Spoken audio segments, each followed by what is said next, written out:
and was just published in October in PNAS. So if I could, yeah. Many of you may know this comic of Asterix and Obelix, and I like to bring it in the beginning of my talk because I think it nicely depicts some actions of our immune system. So basically, a host is usually continuously challenged by a diverse group of pathogens. And the task of or one of the tasks of the immune system is to defend against these diverse group of pathogens. How does the immune system does that? We have an immune system which we can roughly divide into two parts. One part is the adaptive part, which in a traditional way was seen as being the part that um, provides the memory of the immune system. And I hope after this talk, you will be convinced that this is not entirely true anymore. And then we have the innate immune system, which is composed of a variety of cells. And the innate immune system classically is seen as the first line of defense against pathogens. And this includes the monocytes and macrophages, of which I will talk mostly today. So, as I said, in a traditional perspective, these cells were not thought to have an immune system, to have to have a memory function. But it is long known already that if you challenge monocytes with a bacterial cell wall compartment lipopolysaccharide, and then after a while you re-challenge them again with LPS, then the immune response is reduced, which is usually measured by the release of cytokines of these cells. So this phenomenon is known for a very long time. However, more recently, the group of Myelopoiesis discovered that there is also the opposite phenomenon, which is also induced by a pathogen-associated molecular pattern, which is called beta-glucan, which derives from a fungus. And if we stimulate the monocytes with beta-glucan and re-stimulate later on with LPS, we found, or the group of Myelopoiesis found that the immune reaction is actually increased. The group of Mihai also found that this is based on histone modifications, and these histone modifications are mediated by metabolic adaptations of these cells. So that in the end, we can say that trained immunity is a functional adaptation of innate immune cells to previous stimuli, which results in an increased immune reaction to a secondary challenge. Coming back to the picture of the Asterix and the Obelix, in this comic, the Gallians do not only have to defend themselves against invading entities, but they also have to be protected against danger and damage. And the same function was proposed by these two authors to be true for the immune system as well, meaning that the immune system does not only recognize invading pathogens, but it also recognizes endogenous molecules of the host as danger or damage signals. And one of these damage signals is induced by heme. So heme is a tetrapyro with a very reactive central iron core.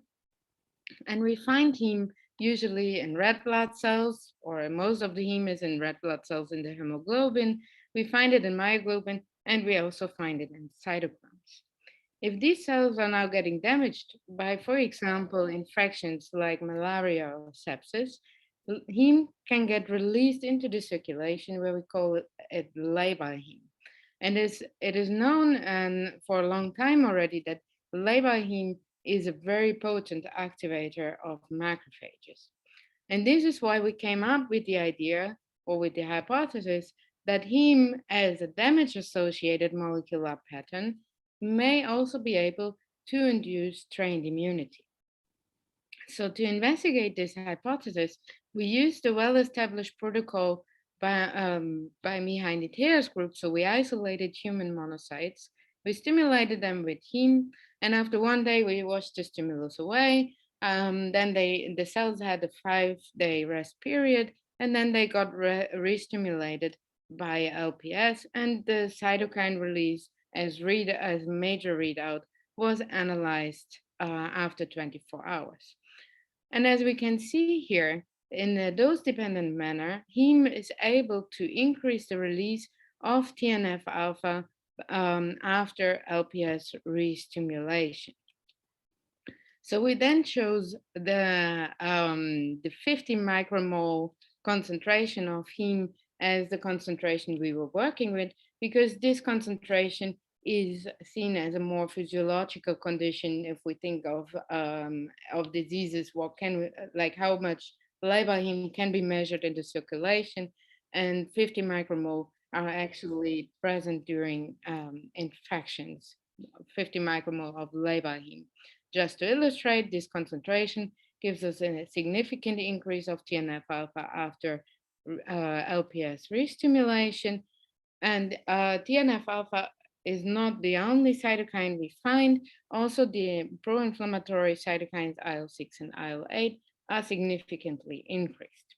However, IL-10 as a cytokine, which is known or mostly seen as a repressor of inflammation, remained unaltered. So one of the major functions of the macrophages is also to phagocytose. And so we are, instead of re-stimulating with LPS, we treated the cells with the fluorescence E. coli and measured whether the cells actually have the capacity to phagocytose these pathogens more. And indeed, we see that the heme pre-treated macrophages have a higher capacity of phagocytosis. As we know, or as I said before, trained immunity has this component of altered histone modifications. So the question arose whether heme actually is also promoting histone modifications. So we applied relatively unspecific inhibitors of several histone modifications and in the same time as with the heme treatment, and then performed the training procedure. And we found that if we treat the cells with EGCG, which is a broad acetylation inhibitor, we find that the trained immunity phenomenon is gone because of blocking acetylation. So this was the reason why we moved on to do a chromatin immunoprecipitation sequencing. And this is just to illustrate that we have an increase in the histone 3 lysine 27 acetylation mark after heme treatment, as you can see here in the increase of these peaks and increase of red color because of that. In this setting, we also included beta-glucan as the prototype of trained immunity induces.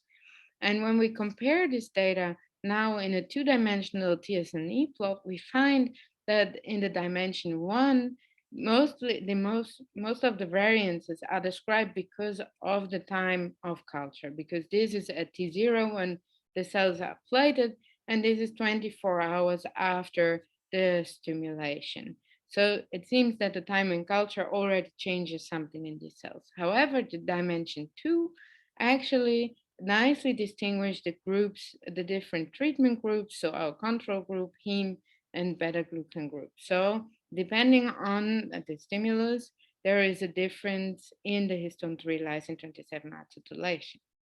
And this we find to be occurring at several gene sites, and these gene sites can be classified in commonly regulated genes, meaning that heme and beta-glucan share the modifications in these promoter regions of these genes, and we have also heme specifically regulated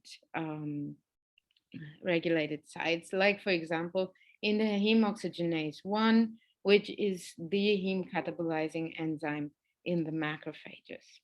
but we also find IL-8 in the heme specifically regulated region.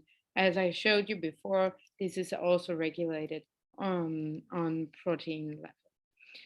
And this histone 3 lysine 27 acetylation mark usually is associated with transcriptional activation. And this is why we then did RNA sequencing analysis at several time points. And again, here we can divide the regulated genes in commonly regulated genes, heme specifically regulated genes, and beta glucan specifically regulated genes. If we then have a look on the transcription factor binding motifs in these genes, we can identify um, motifs which are more abundant, more present in some of the genes than in others. For example, in the heme specifically regulated genes, we find a lot of motifs which correspond to the NF-kappa B transcription factors. Whereas in the commonly regulated, it seems that we have a fingerprint of AP1 transcription factors. Looking at the pathways which are most probably regulated by these modified genes, we find that in the commonly regulated genes that it's mostly regulation of metabolic processes which seem to be modified, whereas heme corresponding to our NF-kappa B fingerprint of the transcription factor seems to regulate more the immune response. So in conclusion of this first part, we can say that the changes we observe due to heme training, due to heme treatment in the monocytes or macrophages fit the definition of trained immunity. And now the question is, how can heme actually do that? And macrophages have several ways of recognizing heme. One is by the toll-like receptor 4. Heme can bind to this receptor and induce transcriptional changes. Another one is that heme can induce reactive oxygen species, which also modifies transcription. But also heme can induce the spleen tyrosine kinase pathway by a yet unknown receptor. And all these pathways lead to the cytokine, to a change of cytokine release of macrophages. And as I said before, we have a fingerprint of AP1 transcription factors, which actually are downstream of the spleen tyrosine kinase pathway. And this is why we have to look more closely into this pathway of the spleen tyrosine kinase. And we find that heme indeed is increasing the phosphorylation of the spleen tyrosine kinase over time. And if we apply a specific inhibitor of the spleen tyrosine kinase, we find that this phosphorylation can be blocked. And applying this inhibitor at the same time with the heme treatment and then performing the usual training experiments, we see that our training phenomenon by heme is completely abolished. Downstream of heme, downstream of the spleen tyrosine kinase pathway, we have also the JNK, the C-un N-terminal kinase, which gets phosphorylated by the spleen tyrosine kinase.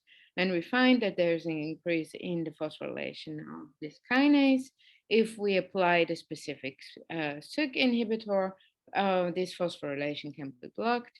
We can also apply a specific JNK inhibitor. Also here we see that the phosphorylation can be blocked, so the pathway can be blocked by this inhibitor. And then performing the same experiment as before with the spleen tyrosine kinase inhibitor, we find if we block the JNK pathway, we also abolish our heme training phenomenon. But to really make sure that this pathway is really responsible for the histone modifications, we performed Western blots of the histone 3 lysine 27 acetylation mark with or without treatment of the Syk inhibitor. And we find that there is a reduction of this acetylation mark if we apply the inhibitor at the same time. To make sure that this really affects genes that we have seen to be regulated in our RNA sequencing data, we performed chromatin immunoprecipitation QRT PCR in the promoter region of IL-8 with or without the spleen tyrosine kinase pathway. And we see that the that applying the spleen tyrosine kinase inhibitor reduces reduces this significantly in the IL-8 region.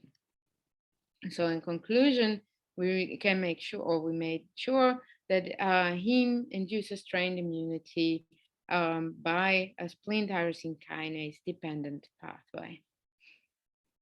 Then we also ask, what is the effect of heme training in vivo? So we injected heme to mice, and 6 days later we isolated bone marrow of these mice and differentiated bone marrow-derived macrophages. And these bone marrow-derived macrophages were restimulated then with LPS. And indeed, if we do this, we still find a pro-inflammatory signature, meaning an increase of TNF, of IL-23 and interferon beta after the restimulation. And coherent with our phagocytosis analysis of the human monocyte and macrophages, we also find that these cells have a higher phagocytic capacity. What happens now if we inject heme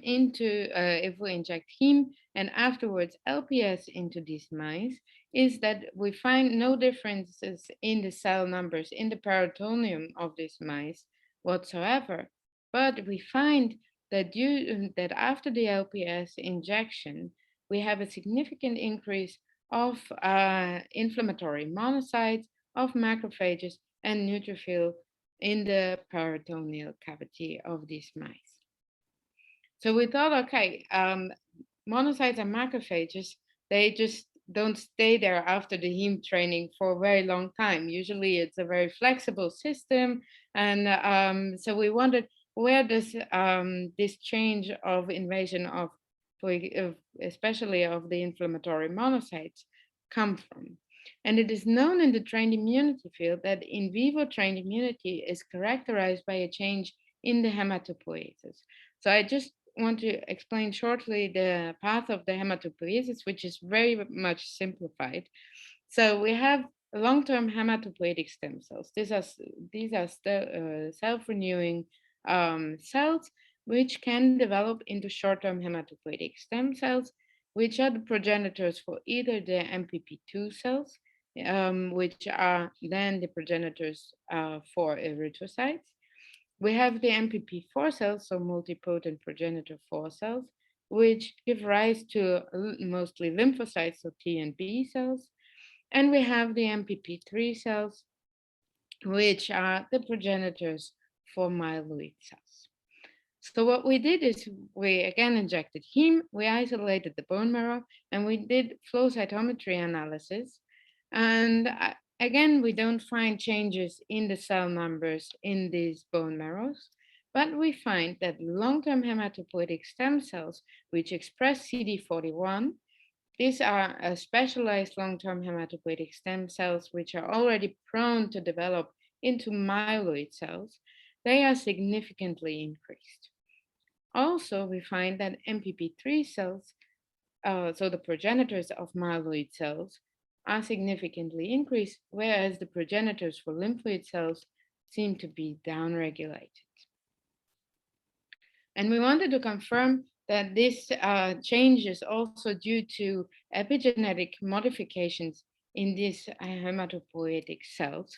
And this is why we performed single nucleotide attack sequencing. I know this is a bit of a difficult figure, so I will go slowly through it. So basically, this single nucleotide attack sequencing gives you an estimate about where are open chromatin structures, and due to the treatment, do these open chromatin structures change? And we can show this in this UMAP format, which is again a two-dimensional picture of the data we get. And by mapping these sequences that we get with already known RNA sequencing data, we can identify which population is what, and each population here is depicted in a different color. So, for example, we find that long-term hematopoietic stem cells seem to be here in this very, very tiny cluster, and short-term hematopoietic stem cells seem to be in this area. And then we performed this analysis 7 days after heme treatment, but also 28 days after heme treatment to see whether this is really a long-term effect on the hematopoietic cells. And what we find is at 7 days, there is only a moderate change, which you can see mostly here in this area. And this we call the heme-trained population. But this change is really dramatic after 28 days after heme treatment. And we can show that even more clear if we do pseudotime analysis. Pseudotime analysis assumes or takes the sequences you have and can calculate the probability of the specific cell in which direction it may develop. And what we see here is that in the control cells, we have trade towards the progenitors of granulocytes and neutrophils, whereas in the heme-trained population, we have a trade towards our heme-trained population, which we find to be also MPP3 biased, meaning myeloid cell biased. So, and this is all very nice to know, but then in the end, we would like to see also which consequence does this have for an infection, for example. So this is why we applied a polymicrobial sepsis model by the so-called PCI model, which is basically we inject human fecal slurry into the peritoneum of the mice, and then we monitor the survival of these mice. And we find that heme-trained mice actually have a significantly better survival during this infection, which is also seen by a better recovery of the weight during the disease course and a more stable temperature course during the sepsis. This goes along with a reduced pathogen load, which fits to our data that these heme-trained cells seem to be more phagocytic. So when we do sepsis in heme-trained mice, they have the ability to clear this infection better. And it goes along with less organ damage as indicated by the LDH as a broad organ damage marker and ALT as a liver damage marker. So in conclusion, what I've shown you is that indeed heme as a damage-associated molecular pattern induces strained immunity. It changes hematopoiesis towards myeloid cells to an increase of myeloid cells. And heme training then also can modify the outcome of infection. So with this, I would like to thank all the people. As you can see, many people who were involved in this study. So I obviously would like, first of all, Sebastian Weiss, in which group we performed this work, and his team, which you can see here. And then also the group of Henk Stannenberg, and especially Christian, who did all the single nucleotide analysis. And Boris Novakovic, who did the RNA sequencing. At that time, he still was part of Henk Stannenberg's group, and obviously all the other collaborators that were involved. And I thank you very much for your attention, and I'm very happy to answer questions. Congratulations, that was amazing work. And also, I mean, very thorough into the question, I think. Of your study. So I first have Okay, so I have the honor to moderate this, so I can now decide which question to ask. No, I'm joking. So I'll welcome I'll welcome any question. So the first is from actually Eugenio, which is actually also one of the organizers. So let's give him the honor of the first question first. So he's asking. He's more interested into let's say the patho, let's say the outcome of your research into pathologies, in specific into malaria. So he asks, we know that malaria is a hemolytic disease. Now, different studies indicate that the parasite induces trained immunity. Would you say that it is the heme itself rather than the parasite that is driving the priming, leading then to train immunity?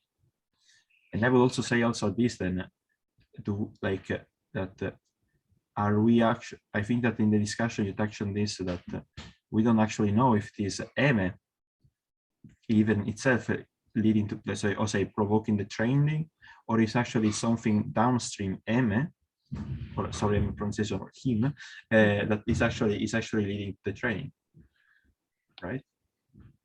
Yeah, so to answer the first question about the hemolytic events during malaria, so obviously in our perspective, this is mostly mediated by heme. We cannot say whether it's the plasmodium which induces the trained immunity, as I have never tried it just by adding plasmodium to the cells, but usually plasmodium goes to the red blood cells, and there it first of all it leads to the accumulation of hemozoin, which is a crystal of heme molecules basically, and it was shown that hemozoin is able to induce trained immunity, and second of all it induces hemolysis. So a lot of heme will be in the circulation stimulating monocytes. So from my perspective, I think that the training is induced rather by heme than the plasmodium. As just thinking of the location where the infection happens, right? Because plasmodium usually is in the erythrocytes and not in the macrophages. Okay. And the second question was whether it's something downstream of heme. We actually think it's not something downstream of heme, because we also did stimulations of so we think that it's really the signaling induced by heme, or by the heme ring, which is called a porphyrin ring, because we also did analysis where we treated the monocytes not with heme but with the protoporphyrin 9, which is basically the heme ring but without the iron in the middle.